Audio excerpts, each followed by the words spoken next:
The following talk was given at the Insight Meditation Center in Redwood City, California. Please visit our website at audiodharma.org.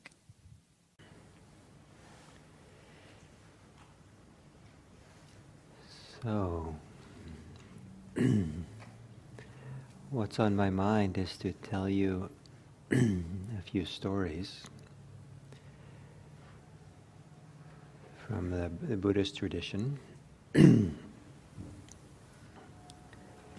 And they're stories about how we can be in the world, the complicated world. So one story is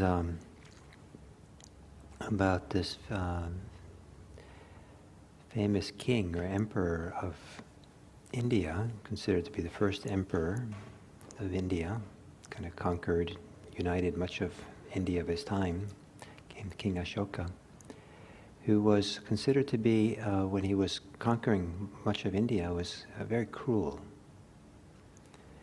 And his way of, his battles were quite bloody. And there's one famous battle, the records say that there were 100,000 people who died on the battlefield. And after the day after, the king walked through the battlefield, kind of, I guess, surveying the carnage.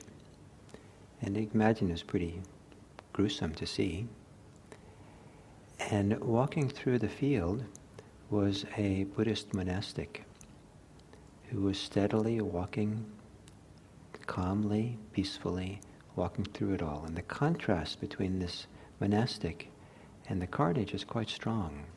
Someone who could be independent, not pulled into the world of the violence, not caught in it, not afraid of it, not angry with it, not distressed about it, but clearly in the middle of it, upright, calm, walking in the middle of his situation, is a very powerful image.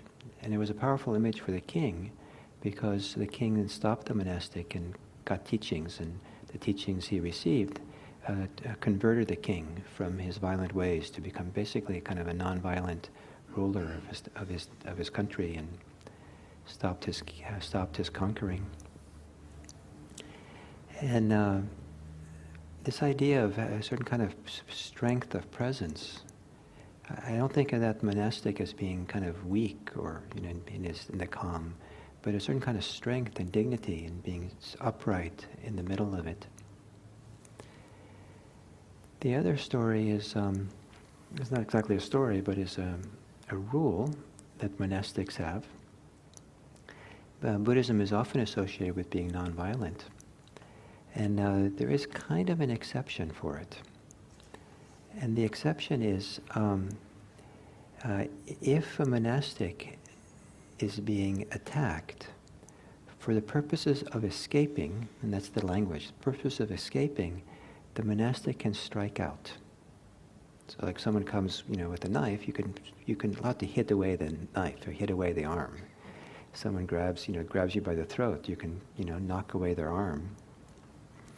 But you're not allowed to attack them first. You're not allowed to hit them, But if you need to escape, as a way of escaping danger, you're allowed to strike out, be violent that way. But there's a caveat or requirement. But only if you have metta in your heart. Only if you have kindness for the person. So you're not doing it out of hate, hostility to the person, but you are taking care of yourself. So here again, there's this idea of being upright, strong, capable, maybe soft in the heart, kind, but also very clearly and definitely taking care of yourself. This is what I need to do.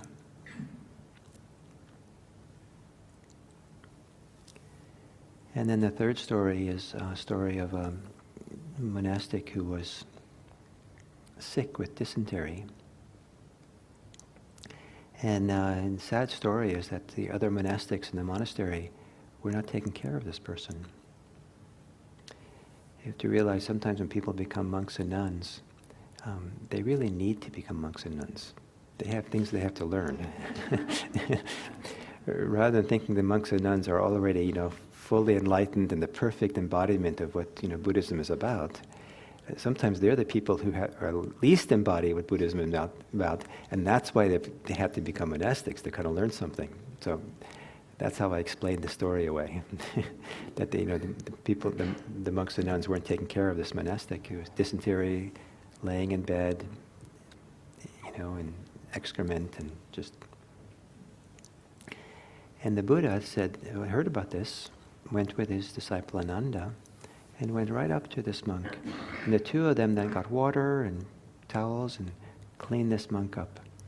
And then said, then gathered all the other monks and nuns together in the monastery and said to them, here in the monastery you have no fathers and mothers to take care of you. You only have each other. And then he said, those of you who want to take care of me, those who want to, as the teacher, you should take care of those who are sick. And in India, where you take care of the guru is like one of the highest spiritual things you can do. It's a pretty big deal to say that taking care of the sick is like taking care of the guru. But the image of the Buddha kind of going right into the place where the monk was sick, dignified, upright, getting the water and cleaning him. So for me, these three stories point to a way of being in the world where, the third one is nice, but I wanted to save it for last. That's the compassion, the caring. But sometimes when we spend too much time emphasizing compassion and care, some people actually become weak in the process. Some people actually kind of think they're supposed to care and kind of give themselves over to whatever's going on and not stand up and be upright, and kind of like you have to kind of be soft and kind of gentle and everyone's so I don't really count. I just have to be compassionate or something like that. I think being compassionate is a really great thing to do in the world, but we can do it with strength, through being upright and dignified. Sometimes we have to take care of ourselves. And it's kind of dramatic, this idea of striking out. Sometimes we have to establish firm boundaries with people and family and other people. And we can't do this anymore. But the rule is you do it with loving kindness, but you still take care of yourself. Firm boundaries. This is how it is. And then sometimes we're in a world of carnage. We're in a world that's really horrible to be in. And it's not making it pretty or assuming it's different from what it is, but it is possible to be in the middle of it and not be part of the carnage, not be part of the wars, not be part of all this, but have a dignified, upright, and balanced way of being, a strong way of being, that also allows us to have a certain kind of calm and peacefulness that can be very helpful for the world around us, like it was for India. That this happened to be this monastic walk through the field at a time when this emperor was most vulnerable to expressions of peace. So the part of this practice we do of mindfulness is to help us to become soft in our minds. I talked about earlier today about developing a softness or relaxed kind of qualities inside. But that's not the whole story. It's also developing strength and being able to hold yourself upright. And this idea, both literally and metaphorically, this idea of being upright in the midst of whatever goes on, means that we don't cower, we don't collapse, we don't run away, but we don't attack, we don't strain, we don't push forward, but we hold a certain balanced position, place. We're rooted in ourselves. We're rooted in where we're standing. There's a confidence and strength in that. And then, but then in that confidence and strength, there can be calm, there can be peacefulness, and there can be freedom, radical freedom that Buddhism points at. The radical freedom Buddhism points at, deep letting go, doesn't require us to lose our strength. Doesn't require us to kind of become,